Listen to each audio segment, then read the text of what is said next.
So hello everyone, आज हम start करने वाले हैं जनरल मटीरिया मेडिका। इसमें सबसे पहले ना मैं कुछ आपको ऐसे ऐसे टॉपिक्स पढ़ाऊंगा जो बिल्कुल एग्जाम में एज इट इज़ पूछे जाते हैं। जैसे एक क्वेश्चन आता है, एवोल्यूशन ऑफ मटीरिया मेडिका कैसे हुआ। तो एवोल्यूशन कैसे हुआ, मटीरिया मेडिका इवॉल्व कैसे हुई, कैसे जो आज हम बुक्स पढ़ते हैं वो किस तरीके से आई हैं। तो सबसे पहले ना एवोल्यूशन स्टार्ट हुआ है जो भी डॉक्टर हैनेमैन की राइटिंग्स थी उनसे। तो इसमें जो फर्स्ट बुक थी वो थी फ्रेगमेंटा डी विरिबस। इसका बहुत बड़ा नाम होता है, फ्रेगमेंटा डी विरिबस मेडिकामेंटोरम सिवे इंसानो कॉर्पोरो ह्यूमनो ऑब्जर्वेटिस, ये इसका नाम होता है। 1805 में हुई थी और 27 ड्रग्स का पैथोजेनेसिस दिया था इसमें डॉक्टर हैनेमैन ने। इसके बाद जो नेक्स्ट बुक आई थी ना वो थी मटीरिया मेडिका प्यूरा। अब इसका नाम प्यूरा क्यों है, क्योंकि ना डॉक्टर हैनेमैन ने इसकी जो प्रूविंग की थी वो अपने दोस्तों पे, खुद पे, अपने डिसिपल्स पे, कलीग्स पे और रिलेटिव्स पे की थी। और जो भी उन्होंने सिम्टम्स बताए थे ना एज इट इज हैनेमैन ने लिख दिए थे in the language of the patient. तो इसीलिए इसको मटीरिया मेडिका प्यूरा कहा जाता है। और सिम्टम्स को ना एक सिस्टमिक मैनर में रिकॉर्ड किया गया था according to anatomical schematic representation, मतलब कि हेड में क्या सिम्टम आए, आइज में क्या सिम्टम्स आए, इस तरीके से उनको नोट किया गया था। अब इनिशियली ना क्या होता था कि मटीरिया मेडिका प्यूरा 6 वॉल्यूम्स में पब्लिश हुई थी। 1811 से 1821 तक ये 6 वॉल्यूम्स आए थे। But for the sake of convenience बाद में इसको 2 वॉल्यूम्स में कर दिया गया। फर्स्ट वॉल्यूम जो है वो 1830 में आया था और जो सेकेंड वॉल्यूम है वो 1833 में आया था। मटीरिया मेडिका के एवोल्यूशन में तीसरी बुक आती है, वो है क्रॉनिक डिजीज, जो कि 1828 से 1830 तक पब्लिश हुई थी।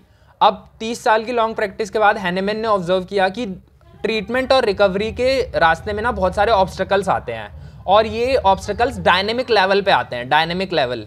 तो इसीलिए ना उन्होंने कुछ फंडामेंटल कॉज कंसिडर किया और इन फंडामेंटल कॉजेज को उन्होंने 3 कैटेगरी में बांटा, 3 नाम दिए, सोरा, सिफिलिस एंड साइकोसिस। और इसीलिए उन्होंने डॉक्ट्रिन ऑफ मैज़म की डिस्कवरी की अपनी बुक क्रॉनिक डिजीज में, और उन्होंने क्रॉनिक डिजीज में बहुत सारी ड्रग्स की प्रूविंग्स भी दी थी।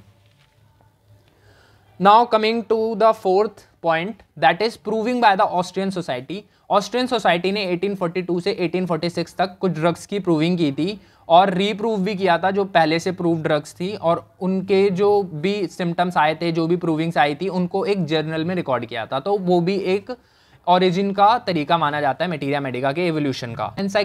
Encyclopedia of pure materia Medica में डॉक्टर TF एलन ने क्या किया, इन्होंने ना जो भी मास्टर हैनेमैन ने प्रूविंग्स की थी उसको वेरीफाई किया और उन्होंने कुछ नए सिम्टम्स भी ऐड किए जो कि पॉइजनिंग और ओवरडोजिंग की वजह से आए थे और उन्हें देखने को मिले थे, जो कि बाद में हैनेमैन की लाइफ के बाद वो सिम्टम्स नज़र आए थे, तो वो भी उसमें इंक्लूड किए गए।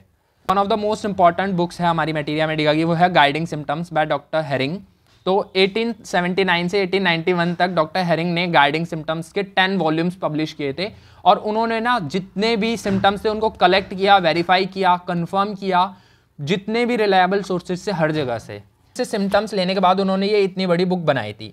Now coming to the 7th point, that is cyclopaedia of drug pathogenesis. 1883 में ब्रिटिश सोसाइटी कॉन्फ्रेंस हुई जिसमें उन्होंने डिसाइड किया कि वो बहुत सारी प्रूविंग्स को देखेंगे और उसके जो ड्रग्स हैं ना उनको साइंटिफिकली क्लासीफाई किया जाएगा, उनके scientific names, synonyms, natural order, इस तरीके से ड्रग्स को क्लासीफाई किया जाएगा।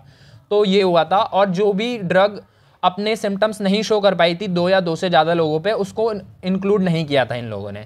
सो coming to the last point in the evolution of materia medica, that is dictionary of practical materia medica by doctor JH Clarke. Doctor JH Clarke ने जो Hahnemann schema था उसमें देखा और जितनी भी ड्रग्स थी ना उनको इस तरीके से लिखा कि उनको डिस्टिंग्विश किया जा सके और पहचाना जा सके दूसरी मेडिसिन से।